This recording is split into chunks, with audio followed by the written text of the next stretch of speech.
नमस्कार। मो ना धनेश्वर साहू। मु जड़े दर्शन विभाग अवसरप्राप्त अध्यापक। बंधुगण, आज आम जो प्रसंगटी आलोचना करवा आधुनिकवाद केतक आधुनिकतावाद बोली कहते, जहाँ को आम इंग्रेजी में कहीपर मॉडर्निज्म। प्रकृत में मॉडर्निज्म कहले कौन बुझा जाए बा आधुनिकतावाद कहले कौन बुझा जाए। आधुनिकतावाद केबेठारु आरंभ होला, मनीष केबेठारु आधुनिक होला। आधुनिकता पूर्वर समाज, मानविक संपर्क, राजनीति, विज्ञान, धर्म ये सब भावना गुड़िक केउं स्तर में थिला, ये संपर्क में सम्यक सूचना देवा आमर आज आलोचनार आभिमुख्य। आम जितेबले सभ्यतार इतिहास को अनुसरण करे आम देखे जे मनीष दिने अत्यंत आदिम स्थिति थिला एवं आदिम स्थिति जिते तार कृषि ज्ञान आसला, मनीष गोटे दल दल हो विभिन्न जगार स्थायी भाव में बसवास करे। तेणु यही प्रक्रिया ग्रामीण जीवन आरंभ होला। समय व्यवधान जी आगू चलला, ग्रामीण जीवन गुड़िक दृढ़ है एवं ता सहित ग्रामर लोकसंख्या वृद्धि पाइला। ग्रामरू आस्ते आस्ते अन्य जनगोष्ठी प्रसारित हवा फल गाँ गुड़िक बड़ बड़ आकार धारणा कला। ग्रामरू जनपद, जनपदरू राज्य, राज्यरू देश, ये सब भावना गुड़िक धीरे धीरे समाज में विवर्तित होइछि, विकसित होता सहित सेते हजार हजार वर्ष धरिकी मनुष्यर समाज कृषि भित्तिक थिला एवं कृषि ही थिला ग्रामीण जीवन मुख्य केन्द्र। अवश्य से बहुत पर्यंत मनुष्यर आवश्यकता खूब सीमित थिला एवं धीरे धीरे मनुष्य प्रकृत में जो सब जिनिस उपलब्ध होची ताको विनियोग करी ताको प्रयोग करी मनुष्य धीरे धीरे तार आवश्यकता को पूरण करने चेष्टा कला। यही प्रक्रिया रे ज्ञान धीरे धीरे विकसित होला। किछि प्राजुक्तिक ज्ञान मनुष्य हासिल कला। सी किपरि तार सर्वनिम्न आवश्यकता गुड़िक पूरण करि पारिबो, सेथिपाई सबु समाज रे सबु अंचल रे किछि ज्ञान सृष्टि है। तेबे आधुनिकता कहले कौन बुझा जाए, ये संपर्क विभिन्न भिन्न भिन्न मत रही। केतक मत दे थांते जे जेबे ठारो प्रिंटिंग प्रेस हला सेते बहीपत्र छपा हवार जुग आसिला एवं ज्ञान धीरे धीरे प्रसार लाभ कला एवं ज्ञानर प्रसार मनुष्य जीवन धारा रे गोटे मौलिक परिवर्तन आसिला। तेणु ज्ञानर जितेबले विकास हला, ज्ञान सार्वजनीन हला, ताहा ही सभ्यतार विकास रे मनुष्य को आधुनिक करिबारे साहाय्य कला बोली गोटे केतक मत दियंती।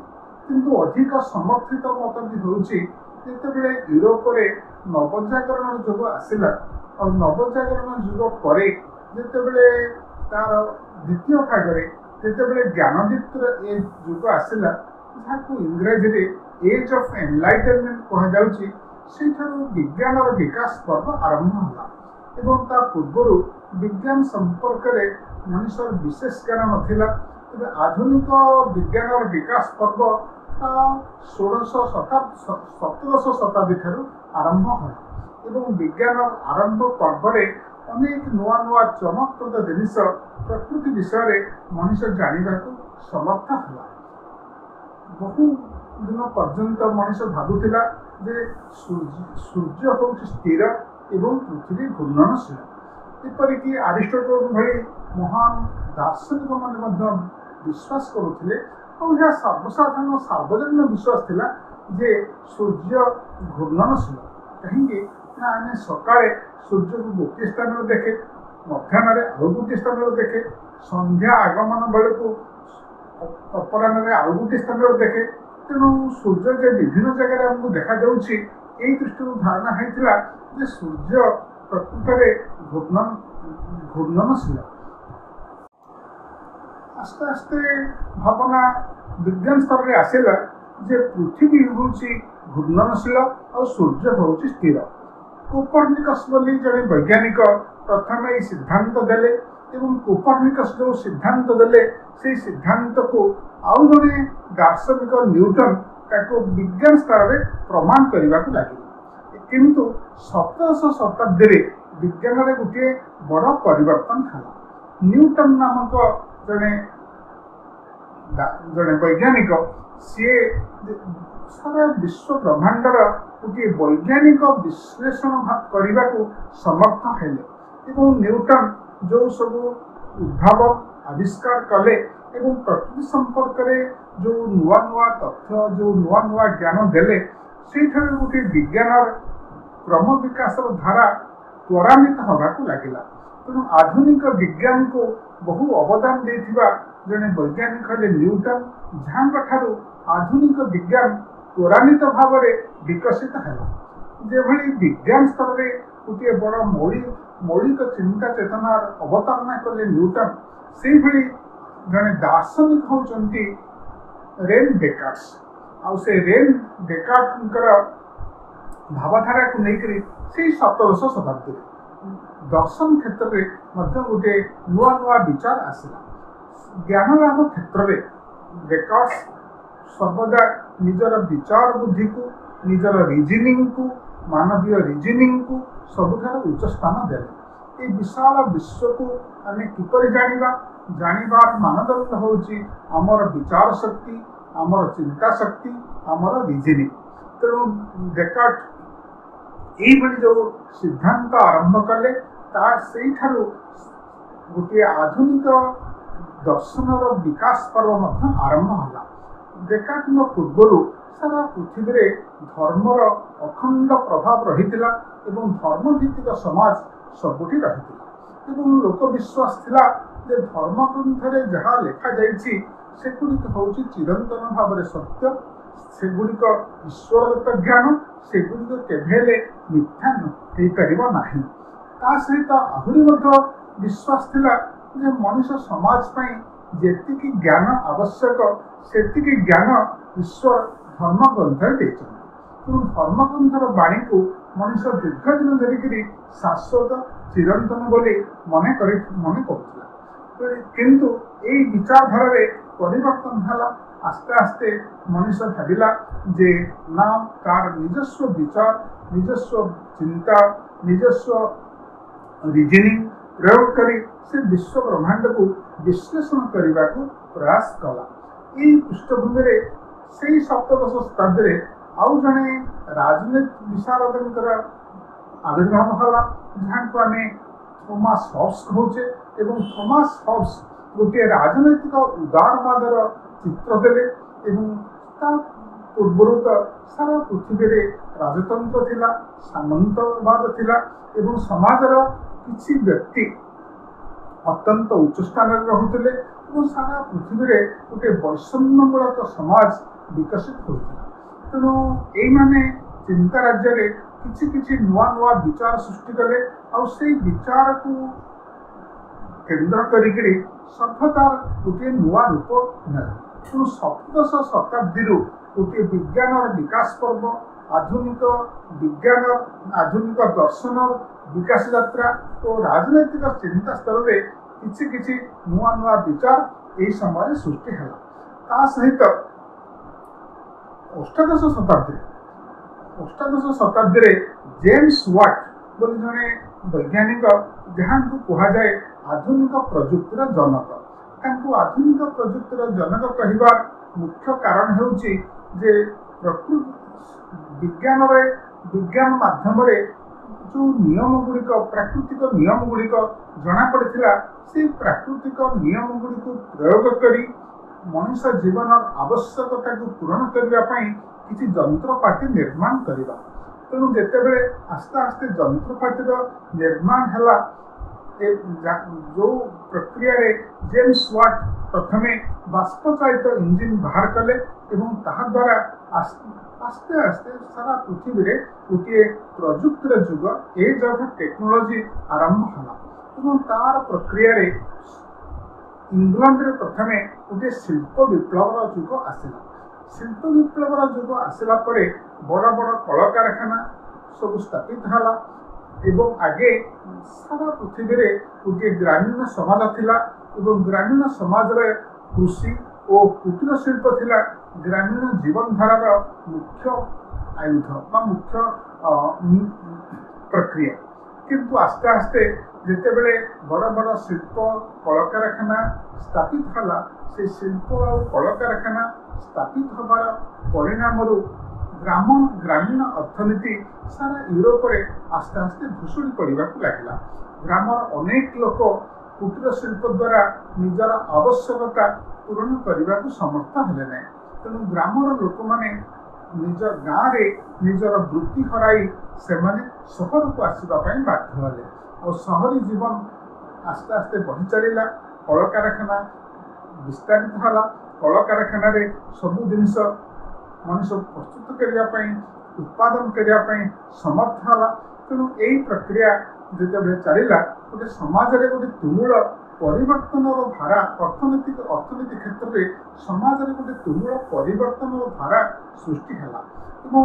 जिते बड़े यूरोप रे शिल्प विप्लव आसला से शिल्प विप्लव बहु वस्तु निर्मित हो पारा ताकू बिक्री करने बजार खोजागला एवं सेते बेलू समुद्र पथरे यात्रा करिवार ज्ञान आसी थाए।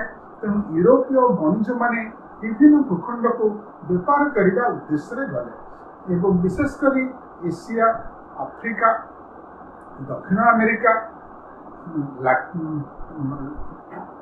लाटिन अमेरिका ये सब देश मान को यूरोपीय वणिज माने व्यापार करने गले एवं व्यापार करने जाई सेमान जेहेतु चालाक चतुर थिले बुद्धिमान थिले ता सहित सेमान पाखरे किसी जंत्रपाति थिला।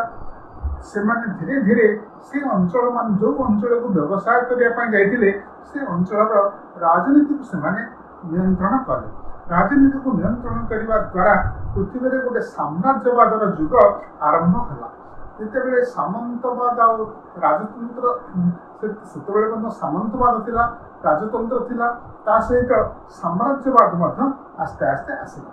यही सब प्रक्रिया रे पृथ्वी रे यदिवा किसी भल कथा सृष्टि है ज्ञान विज्ञान विकास पर्व आरंभ है किंतु ता सहित पृथ्वी रे बहुत दुर्विपाक बहु अमानविक घटना गुड़िक घटिला। तेरे जहाँ हो ये सब भितर सारा पृथ्वी रे जो राजतंत्र थिला जो सामंतवाद थिला ता विरुद्ध धीरे धीरे स्वर उठिला। यही पृष्ठभूमि रे इंग्लैंड रे प्रथम ग्लोरियस विप्लव 17श शताब्दी आरंभ है। ग्लोरियस विप्लव द्वारा राजांकर क्षमता बहुत संकुचित होगा लगिला एवं ब्रिटेन रे पार्लियामेंट बा जहाँ को आम संसद कहे संसदर सार्वभौमत्व धीरे धीरे सृष्टि है। तेणु सार्वभौम यही प्रक्रिया रे गोटे गणतांत्रिक चेतनार विकास है। से समय 18श शताब्दी बेलू फ्रांस रे गोटे राष्ट्र विप्लव है। फरासी राष्ट्र विप्लव इतिहास गोटे उल्लेखनीय घटना जो प्रक्रिया रे राजतंत्र विलुप्त है और राजतंत्र विलोप होती गोटे गणतांत्रिक भावधारार विकास है एवं सेठी गणतांत्रिक विकास भावधारा आसवा सहित समाज रे राजनैतिक व्यवस्था धीरे धीरे गणतांत्रिक होगा लगिला।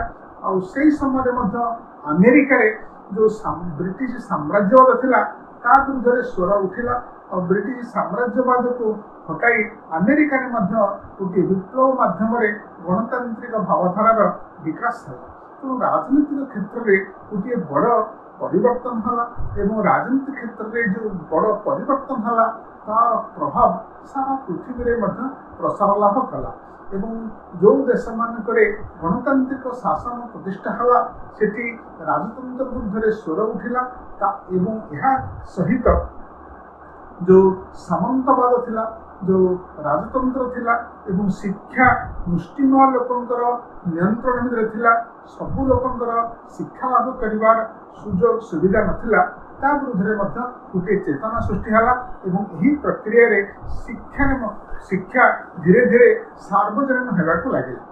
ତା ସହିତ ଧାର୍ମିକ ସ୍ତରରେ ମଧ୍ୟ ଗୋଟିଏ ବଡ଼ ତୁମୁଳ ପରିବର୍ତ୍ତନ ହେଲା। ସାରା ପୃଥିବୀରେ ଧର୍ମକେନ୍ଦ୍ରିକ ସମାଜ ଥିଲା ଏବଂ ଧର୍ମକେନ୍ଦ୍ରିକ ସମାଜରେ ମଧ୍ୟ ସେଇଭଳି ସାମନ୍ତବାଦକୁ ସେ ପରିପୁଷ୍ଟ କରୁଥିଲା, ସିଏ ରାଜତନ୍ତ୍ରକୁ ପରିପୁଷ୍ଟ କରୁଥିଲା। କିନ୍ତୁ ତା ବିରୁଦ୍ଧରେ ଗୋଟିଏ ଚେତନାରେ ସୃଷ୍ଟି, ଗଣତାନ୍ତ୍ରିକ ଚେତନା ସୃଷ୍ଟି ହେଲା। ସେଇ ପ୍ରକ୍ରିୟାରେ ଧର୍ମର ସ୍ତର, ଧର୍ମ କ୍ଷେତ୍ରରେ ମଧ୍ୟ ବିରାଟ ପରିବର୍ତ୍ତନ ଆସିଲା ଏବଂ ଗୋଟିଏ ଧର୍ମ ନିରପେକ୍ଷ ଦୃଷ୍ଟିକୋଣ ସାରା ପୃଥିବୀରେ ବା ବିଭିନ୍ନ ଦେଶରେ ଗଣତାନ୍ତ୍ରିକ ଦେଶମାନଙ୍କରେ ବିକଶିତ ହେଲା। ସେହି ପ୍ରକ୍ରିୟାରେ ଗୋଟିଏ ମହିଳା ସଶକ୍ତିକରଣର କଥା ଉଠିଲା। ପୃଥିବୀର ସବୁ ସଭ୍ୟତାରେ ଆଗେ ମହିଳାମାନେ ଅତି ନ୍ୟୁନ ହୋଇ ଜୀବନ ବଞ୍ଚୁଥିଲେ। ସବୁ ଜାଗାରେ ପୁରୁଷ କେନ୍ଦ୍ରିକ ସମାଜ ଥିଲା ଆଉ ପୁରୁଷମାନେ ମହିଳାଙ୍କୁ ଅତି ନ୍ୟୁନ କରି ରଖିଥିଲେ। ମହିଳାମାନଙ୍କର ଶିକ୍ଷା କରିବାର ରାଜନୈତିକ ଅଧିକାର ନଥିଲା, ରାଜନୈତିକ ଅଧିକାର ନଥିଲା ଏବଂ ସେମାନେ ଅତ୍ୟନ୍ତ ଦୟନୀୟ ସ୍ଥିତିରେ ରହୁଥିଲେ। ତେଣୁ ସେଇ ଭାବଧାରା ବିରୁଦ୍ଧରେ ଗୋଟିଏ ମହିଳା ସଶକ୍ତିକରଣର ଯୁଗ ଆସିଲା। ତେଣୁ ବିଜ୍ଞାନର ବିକାଶ ହେଲା। ଗୋଟିଏ ପଟେ ବିଜ୍ଞାନର ବିକାଶ କ୍ରମବର୍ଦ୍ଧିଷ୍ଣୁ ଭାବେ ଆଗକୁ ଚାଲିଲା, ଗଣତାନ୍ତ୍ରିକ ଚେତନାର ଭାବନା ଆସିଲା, ମହିଳା ସଶକ୍ତିକରଣ ଆସିଲା, ଶିକ୍ଷା ସାର୍ବଜନୀନ ହେଲା। ଏହିସବୁ ବିଷୟ ଗୁଡ଼ିକ ଦେଇକରି ଗୋଟିଏ ଆଧୁନିକ ଜୀବନର ଧାରା, ଆଧୁନିକ ସଭ୍ୟତାର ବିକାଶ ପର୍ବ ଆରମ୍ଭ ହେଲା। ତା ସହିତ ସେ ଯୁଗରେ ବିଶ୍ୱାସ ଥିଲା ଯେ ମଣିଷର ଭାଗ୍ୟ, ମଣିଷର ଭବିତବ୍ୟ ପୂର୍ବ ନିର୍ଦ୍ଧାରିତ। ତେଣୁ ଆମେ ଆଜି ଯେଉଁ ଜୀବନଟି ବଞ୍ଚୁଛେ ସେ ଜୀବନ ଆଗରୁ ନିର୍ଦ୍ଧାରିତ ହୋଇ ରହିଛି। ସେ ଜୀବନ ବହୁ କାରଣରୁ ପୂର୍ବରୁ ସ୍ଥିର ହୋଇ ରହିଛି। ଆମେ କେଉଁ ପ୍ରକାର ଜୀବନ ବଞ୍ଚିବା, କେଉଁ ପ୍ରକାରର ଜୀବନର ଅଧିକାରୀ ହେବା, ସୁଖୀ ହେବା କି ଦୁଃଖୀ ହେବା, ତାହା ବହୁ ଆଗରୁ ନିର୍ଦ୍ଧାରିତ ହୋଇ ରହିଛି। କିନ୍ତୁ ଏହି ଭାବନା ବିରୁଦ୍ଧରେ ଆଉ ଏକ ଚିନ୍ତାଧାରା ସୃଷ୍ଟି ହେଲା ଯେ ମଣିଷର ଭାଗ୍ୟ, ଭବିତବ୍ୟ କେବେ ହେଲେ ପୂର୍ବରୁ ନିର୍ଦ୍ଧାରିତ ହୋଇନାହିଁ। ମଣିଷ ଚାହିଁଲେ ତାର ଜୀବନକୁ ସୁନ୍ଦର କରିପାରିବ, ମଣିଷର ଉଦ୍ୟମରେ ସମାଜ ସୁନ୍ଦର ହୋଇପାରିବ। ତେଣୁ ଏଇ ଚିନ୍ତାଧାରାରୁ, ଏଇ ଭାବଧାରାରୁ ଗୋଟିଏ ଯେତେବେଳେ ଭାବଧାରା ସୃଷ୍ଟି ହେଲା, ତେଣୁ ସାମାଜିକ ବିକାଶ ପ୍ରକ୍ରିୟାକୁ କିପରି ଆଗକୁ ନେଇ ହେବ, ଆମର ବିଭିନ୍ନ ଯୋଜନା ମାଧ୍ୟମରେ ଲୋକମାନଙ୍କର ଆର୍ଥିକ ସ୍ଥିତିରେ କିପରି ପରିବର୍ତ୍ତନ ଆସିବ, କିପରି ଗୋଟିଏ ସମତା ଭିତ୍ତିକ ସମାଜ ଆସ୍ତେ ଆସ୍ତେ ବିକାଶ ଲାଭ କରିବ, ଏହି ବିଚାର ଗୁଡ଼ିକ ଆସ୍ତେ ଆସ୍ତେ ମଣିଷ ସମାଜକୁ ଆସିଲା। ଏହା ସହିତ ବିଜ୍ଞାନର ବିକାଶ ପ୍ରକ୍ରିୟାରୁ ଗୋଟିଏ ବୈଜ୍ଞାନିକ ପ୍ରକୃତିବାଦର ଧାରା ଆସିଲା ଯେ ଭାବନା ମଣିଷ ସମାଜରେ ସୃଷ୍ଟି ହେଲା। ଯାହା କିଛି ବିଜ୍ଞାନରେ ଘଟୁଛି ସେସବୁ ବା ଯାହା ସବୁ ପ୍ରକୃତିରେ ଘଟୁଛି ସେସବୁ ପ୍ରାକୃତିକ ଘଟଣା। ପ୍ରତ୍ୟେକ ପ୍ରାକୃତିକ ଘଟଣା ପଶ୍ଚାତରେ କେବଳ ପ୍ରାକୃତିକ ନିୟମ ବା ଶୃଙ୍ଖଳା ରହିଛି, କୌଣସି ଆଧିଦୈବିକ କାରଣ ନାହିଁ। ତେଣୁ ଏହିସବୁ ବିଚାର ଦେଇକରି ଗୋଟିଏ ଆଧୁନିକ ଚେତନାର ବିକାଶ ହେଲା। ତେଣୁ ତା ସହିତ ସାରା ପୃଥିବୀରେ ନାନା ପ୍ରକାରର ମହାମାରୀ ଗୋଟେ ସମୟରେ ଥିଲା ଏବଂ ହଇଜା ହେଉଥିଲା, ବସନ୍ତ ହେଉଥିଲା, ପ୍ଲେଗ ହେଉଥିଲା, ଯକ୍ଷ୍ମା ହେଉଥିଲା। ଏହିସବୁ ରୋଗ ମହାମାରୀ ଭାବରେ ଘଟୁଥିଲା ଏବଂ କୋଟି କୋଟି ଲୋକ ସେଥିରେ ମୃତ୍ୟୁବରଣ କରୁଥିଲେ। କିନ୍ତୁ ଆସ୍ତେ ଆସ୍ତେ ଜ୍ଞାନର ବିକାଶ ହେଲା। ଜ୍ଞାନର ବିକାଶ ସହିତ ଏହି ମହାମାରୀମାନଙ୍କୁ ନିୟନ୍ତ୍ରଣ କରିବା ମଣିଷର ସାମର୍ଥ୍ୟ ଭିତରକୁ ଆସିଲା। ଏହି ପ୍ରକ୍ରିୟାରେ ଗମନାଗମନର ମଧ୍ୟ ବେଶ ଦ୍ରୁତ ବିକାଶ ହେଲା। ଏପରିକି ଆଜି ବି 150 ବର୍ଷ ତଳେ ମଣିଷ ସ୍ଥଳ ପଥରେ ଅତି ବେଶୀରେ 40-50 କିଲୋମିଟର ଯାଇପାରୁଥିଲା। କିନ୍ତୁ ଆଧୁନିକ ଗମନାଗମନର ବିକାଶ ଦ୍ୱାରା ବର୍ତ୍ତମାନ ମଣିଷ ଘଣ୍ଟାକୁ 1000 କିଲୋମିଟର ଯାଇପାରୁଛି ଓ ଆମ ପୃଥିବୀ ଧୀରେ ଧୀରେ କ୍ଷୁଦ୍ର ହୋଇ ଚାଲିଛି। ତେଣୁ ଆଧୁନିକ ବିଜ୍ଞାନର ବିକାଶ ଦ୍ୱାରା, ଆଧୁନିକ ଚିନ୍ତା ଚେତନାର ବିକାଶ ଦ୍ୱାରା, ଆଧୁନିକ ପ୍ରଯୁକ୍ତିର ବିକାଶ ଦ୍ୱାରା ବର୍ତ୍ତମାନ ସାରା ପୃଥିବୀ ଗୋଟିଏ କ୍ଷୁଦ୍ର ଗ୍ରାମରେ ରୂପାନ୍ତରିତ ହୋଇପାରିଛି। ତା ସହିତ ଏହା ମଧ୍ୟ ହେଲା ଯେ ବର୍ତ୍ତମାନ ପ୍ରସାର ବିଦ୍ୟାର କ୍ଷେତ୍ରରେ ମଧ୍ୟ ବହୁ ଉନ୍ନତି ସାଧିତ ହୋଇଛି। ଆଗେ କୋଉଠି କ'ଣ ଘଟୁଥିଲା ଅନ୍ୟମାନେ ତାକୁ ଜାଣିବାର ସୁଯୋଗ ନଥିଲା, କିନ୍ତୁ ଧୀରେ ଧୀରେ ଗଣମାଧ୍ୟମ ଏତେ ଉନ୍ନତ ସ୍ଥିତିକୁ ଗଲାଣି ଯେ ଆଜି କୌଣସି ପୃଥିବୀର ଯେକୌଣସି ଜାଗାରେ କୌଣସି ଗୋଟିଏ ଘଟଣା ଘଟିଲେ ମାତ୍ର କେତୋଟି ମିନିଟ୍ ଭିତରେ ସାରା ପୃଥିବୀ ସେ ସମ୍ପର୍କରେ ଜାଣିବାକୁ ସମର୍ଥ ହେଇପାରୁଛି। ତେଣୁ ଜ୍ଞାନର ଆସ୍ତେ ଆସ୍ତେ ବିସ୍ଫୋରଣ ହୋଇ ଚାଲିଛି। ତା ସହିତ ଜୀବନଧାରାରେ ବହୁ ଉନ୍ନତି ସାଧିତ ହୋଇଛି। ସାରା ପୃଥିବୀରୁ ଅନ୍ତତଃ ରାଜତନ୍ତ୍ର ସାମନ୍ତବାଦର ବିନାଶ ଘଟିଛି, ଗଣତାନ୍ତ୍ରିକ ଚେତନାର ବିକାଶ ଘଟିଛି। ସାରା ପୃଥିବୀରେ ଯେଉଁ ଥିଓକ୍ରାଟିକ୍ ସମାଜ ଥିଲା ସେଥିରେ ମଧ୍ୟ ପରିବର୍ତ୍ତନ ଆସିଛି। ଆଉ ଗୋଟିଏ ଧର୍ମ ନିରପେକ୍ଷ ଦୃଷ୍ଟିଭଙ୍ଗୀର ସାରା ପୃଥିବୀରେ ବିକାଶ ହୋଇଛି। ଧର୍ମ ହେଉଛି ବ୍ୟକ୍ତିଗତ ବିଶ୍ୱାସ ବା ଅବିଶ୍ୱାସର ପ୍ରଶ୍ନ। ତା ସହିତ ସମାଜର ଶିକ୍ଷା ବ୍ୟବସ୍ଥାର, ରାଜନୀତିର, ବିଚାର ବ୍ୟବସ୍ଥାର କୌଣସି ସମ୍ବନ୍ଧ ହିଁ ନାହିଁ। ତେଣୁ ଏଇଭଳି ଗୋଟିଏ ଧର୍ମ ନିରପେକ୍ଷ ଦୃଷ୍ଟିକୋଣ ସାରା ପୃଥିବୀରେ ବିକଶିତ ହୋଇଛି। ତା ସହିତ ମାନବିକ ଅଧିକାରର ଭାବନା ସାରା ପୃଥିବୀରେ ସୃଷ୍ଟି ହୋଇଛି।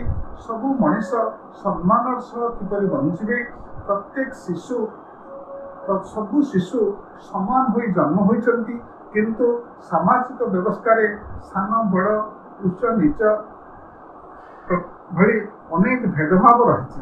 ତେଣୁ ସେହି ଭେଦଭାବ ପୂର୍ଣ୍ଣ ସମାଜର ବ୍ୟବସ୍ଥାକୁ ପରିବର୍ତ୍ତନ କରି ଗୋଟେ ସମତା ଭିତ୍ତିକ ସମାଜର ଭାବଧାରାକୁ ସୃଷ୍ଟି କରିବା ପାଇଁ ସାରା ପୃଥିବୀରେ ଚିନ୍ତା ଚେତନାର ବିକାଶ ହୋଇଛି।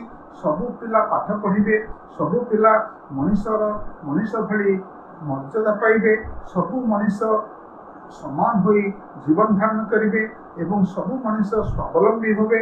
ଏହିସବୁ ବିଚାର ଗୁଡ଼ିକ ଚିନ୍ତା ରାଜ୍ୟକୁ ଆସିବା ଦ୍ୱାରା ଗୋଟିଏ ନୂତନ ମୂଲ୍ୟବୋଧ, ନୂଆ ଭାବଧାରା ସମାଜରେ ସୃଷ୍ଟି ହୋଇଛି। ତେବେ ଏହା ଏକ ବିଡ଼ମ୍ବନା ଯେ ଯେତେବେଳେ ମଣିଷ ସମାଜରେ କୌଣସି ଉନ୍ନତି ସାଧିତ ହୋଇଛି ତା ସହିତ ମଧ୍ୟ ସଙ୍କଟ ସୃଷ୍ଟି ହୋଇଛି, ତା ସହିତ ମଧ୍ୟ ସମସ୍ୟା ଆସିଛି।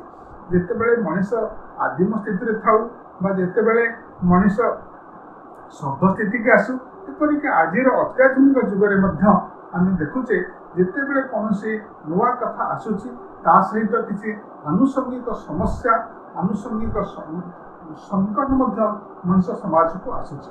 ଆଜି ଆମେ କ'ଣ ଦେଖୁଛେ, ଆମେ କୁହାଯାଉଛି ଯେ ଆସ୍ତେ ଆସ୍ତେ ସାମ୍ରାଜ୍ୟବାଦ ଏକ ନୂଆ ରୂପରେ ପୃଥିବୀକୁ ଆସିଛି ଏବଂ ସେଇ ସାମ୍ରାଜ୍ୟବାଦ ମାନେ ଯେଉଁମାନେ ପୁଞ୍ଜିବାଦୀ ରାଷ୍ଟ୍ର ଅଛନ୍ତି ସେମାନେ ସାରା ପୃଥିବୀର ଅନେକ ପ୍ରାକୃତିକ ସମ୍ପଦକୁ ଉପଭୋଗ କରୁଛନ୍ତି ଏବଂ ତଥାପି ପୃଥିବୀର ବିଭିନ୍ନ ଦେଶରେ ଦାରିଦ୍ର୍ୟ ରହିଛି।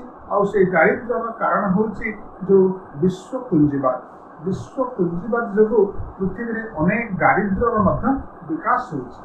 ଏହା ସହିତ ଏହା ମଧ୍ୟ କୁହାଯାଉଛି ଯେ ଆଜି ପରିବେଶ ଅତ୍ୟନ୍ତ ପ୍ରଦୂଷିତ ହୋଇ ଚାଲିଛି। ଆଉ ପ୍ରକୃତି ଯେଉଁଭଳି ପ୍ରଦୂଷିତ ହୋଇ ଚାଲିଛି, ପୃଥିବୀରେ ହୁଏତ କିଛି ବର୍ଷ ପରେ ଜୀବନ ଧାରଣ ସମ୍ଭବ ହୋଇପାରିବ ନାହିଁ। ଏପରିକି ପ୍ରକୃତି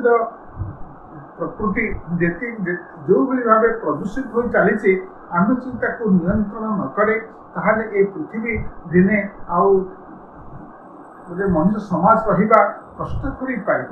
ତେଣୁ ଏହିସବୁ ସମସ୍ୟା ଗୁଡ଼ିକ ଆଜି ଯାହା ସମାଜରେ ଦେଖାଦେଇଛି, ସେ ସମସ୍ୟାକୁ କୌଣସି ଦେଶ ସମାଧାନ କରିପାରିବ ନାହିଁ।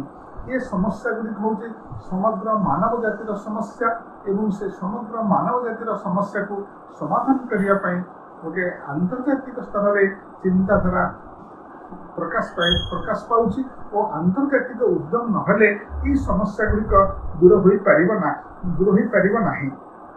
ତା ସହିତ ବିଂଶ ଶତାବ୍ଦୀରେ ଦୁଇଟି ବିଶ୍ୱଯୁଦ୍ଧ ସାରା ପୃଥିବୀ ପାଇଁ ଥିଲା ଗୋଟିଏ ଅନ୍ଧକାର କାହାଣୀ ଏବଂ ସେଇ ଦ୍ୱିତୀୟ ବିଶ୍ୱଯୁଦ୍ଧ ସମୟରେ ଯେଉଁ ହଲୋକାଷ୍ଟ, ଯେଉଁ ଗଣମୃତ୍ୟୁର ପରିବେଶ ଆସିଲା, ଜର୍ମାନୀରେ ଯେଉଁଭଳି 60 ଲକ୍ଷ ଝିଅଙ୍କୁ ଅତି ନିର୍ମମ ଭାବରେ ହତ୍ୟା କରାଗଲା, ତାହା ମାନବିକତା ପ୍ରତି ଥିଲା ଅତ୍ୟନ୍ତ ଏକ ଆଘାତପ୍ରଦ ଘଟଣା।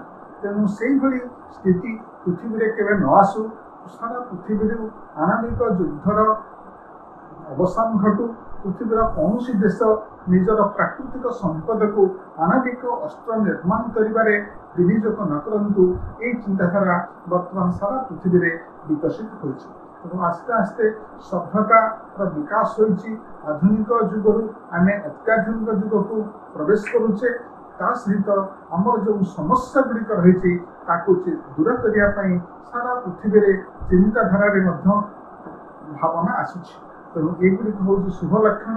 आम आधुनिकतार किपरि उत्तर आधुनिकता आड़ को जाऊे से प्रसंग में आम परवर्ती पर्यायर आलोचना करवा। आज एति नमस्कार।